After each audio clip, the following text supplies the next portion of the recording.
Tokenization and blockchain in general will provide a great boost into efficiency in post-trade markets. As you know, today, you need DTCC, you need custodians, you need a lot of different parties to make up for the inefficiencies in our financial markets.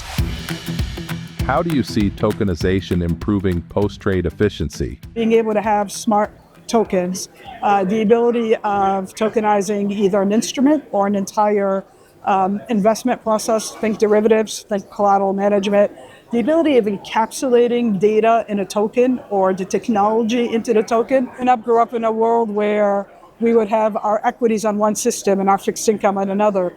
Today, you're putting that technology right into the token. The ability of trading 24/7, the ability of having atomic settlement, automating the way you do compliance, I think will introduce an amazing amount of efficiency, both in terms of cost and capital efficiency, as well as operational efficiency down the line.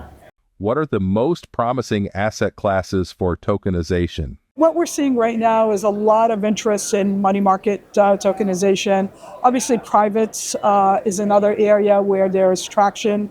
Not as much as I would like, but it's there. Funds tokenization, I would say, is the next thing you're going to start to see explode right after money market funds. But at the end of the day, we also got to be honest that not all instruments are good for tokenization. There could be some that are naturally efficient and you don't need to do that. But I think over time, we'll see a more evolved digital ecosystem as it occurs. How might tokenization impact liquidity for traditional illiquid assets? Net positive across the board for several reasons. One is tokens allow you to increase the velocity of collateral. So you'll be able to move collateral, honestly, at the speed of the network you're operating at. I think the second form is the tokenization process allows us to expand the different assets that could become collateral eligible. And I think that's good because you're increasing the supply now. You can margin in real time. You can reduce your risk-weighted averages a lot faster. So I think for liquid securities, we've got to be careful because if they become totally liquid, they'll become liquid securities and like publicly traded securities.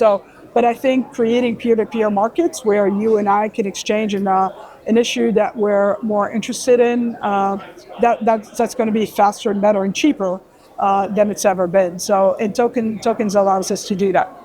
What is DTCC's role in the tokenized assets ecosystem? So our aspiration at DTCC is to become digital market infrastructure, the same way that we're market infrastructure for traditional securities. So what we hope to do is to bring the same level of support and oversight to the digital markets as we do today. It's part of the reason we're not moving as quickly as we can in the digital space is we have a very fragmented infrastructure. And if you think about it, the reason the U.S. is one of the largest and more liquid markets in the world is, among other things, is that we have one post-trade infrastructure, DTCC. Today, in the digital world, we sort of fragmented that. Every single financial institution has built its own infrastructure. And the work that we're trying to do right now is bring that down to one common infrastructure, make it interoperable, an open ecosystem, and we think that will move things forward. But in addition to technology, you also need controls and principles. You need the same data sets, the definition so we can all speak the same language. Interoperability is more than technology, it's also processes, it's data, and this is where our DTCC is spending an incredible amount of time building a coalition of the willing, right? We announced a launchpad back in October, and the launchpad is just a funky name to say it's a sandbox. And we're inviting all our participants to come in and experiment together.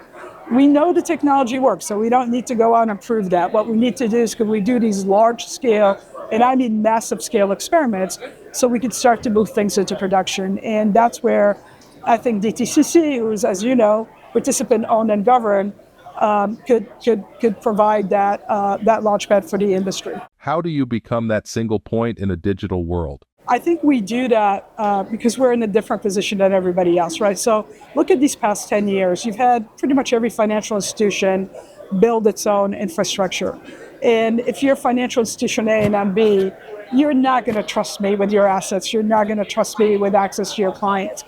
the only party today that is in a neutral position, that is trusted by its clients as well as trusted by its regulators is DTCC. That is not an issue of power or an issue of regulation. It is the fact that we have been competing with the markets, not even competing, serving the market, with trying to do for the better good of the markets and our participants.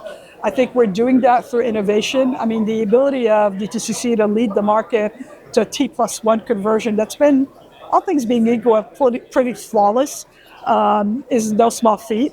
So I think we're doing it through innovation. We're doing it through customer care.